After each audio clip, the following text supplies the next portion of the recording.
Hey everybody, I wanted to do a video on the wide glide fender on a 2008 Fat Bob. The fender itself is a 2012.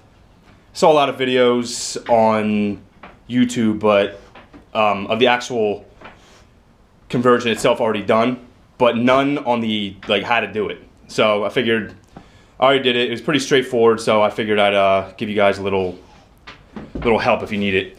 There's not too much. I mean, it's a really straightforward job, like I said, but there's a couple things you have to do that you might not know, so I figured I'll make a video just showing you how I did it.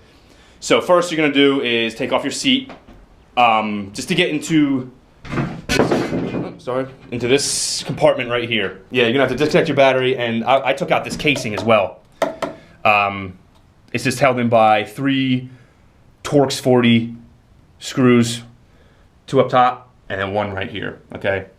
All it does is it gives you a little bit more accessibility to this compartment here because there's a little open spot behind this. So take that out. I took the whole thing out. It just gives you a lot more room to work with. There's a clip you're gonna have to disconnect. That sits right here, and this is the wire right here that I kind of shoved down in here. That's gonna run from here through this little compartment into your fender and along the top of your fender. Okay, and it's gonna run through this channel. This is the old fender right here. It's gonna run through this channel right here, all the way, actually no, I'm sorry, it's gonna run this way, all the way to the back, into a compartment that sits behind your brake light. So your brake light is gonna sit like this, all right?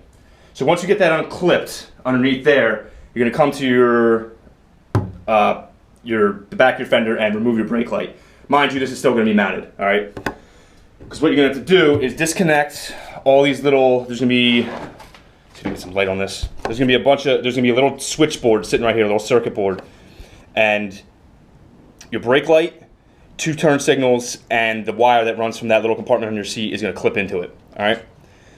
So disconnect everything and take that little board out. It sits on these little, sits right in these 2 little holes right here. Take that board out and put it to the side because you're gonna need it for later, all right?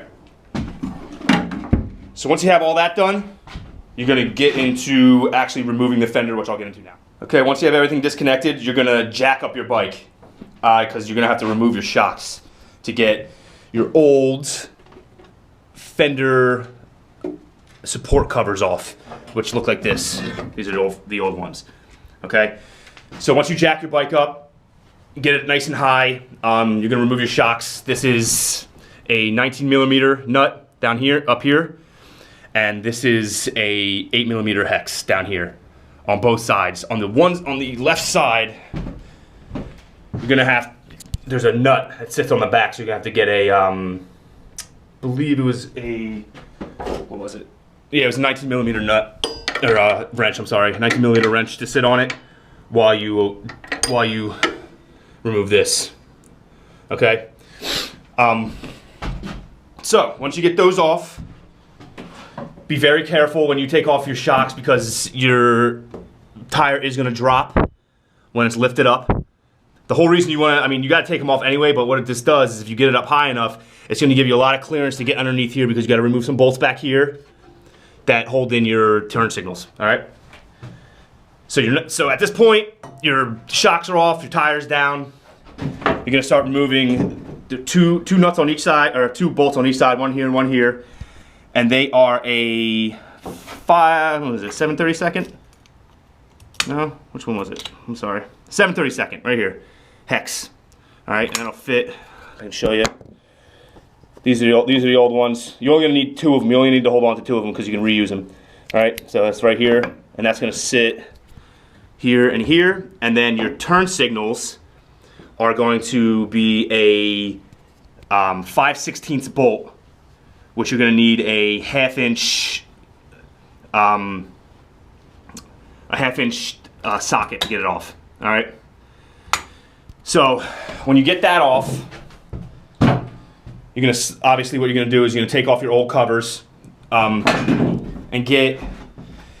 pull out your old turn signals and hold on to those turn signals because you can reuse them.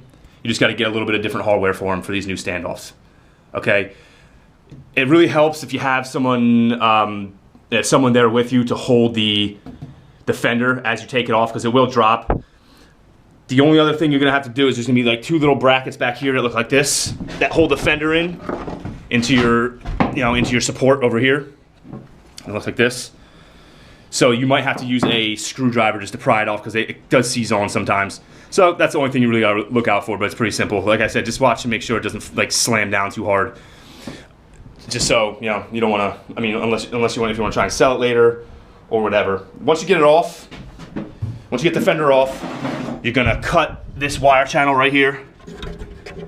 Be careful, just to get those wires out, because you have to reuse those.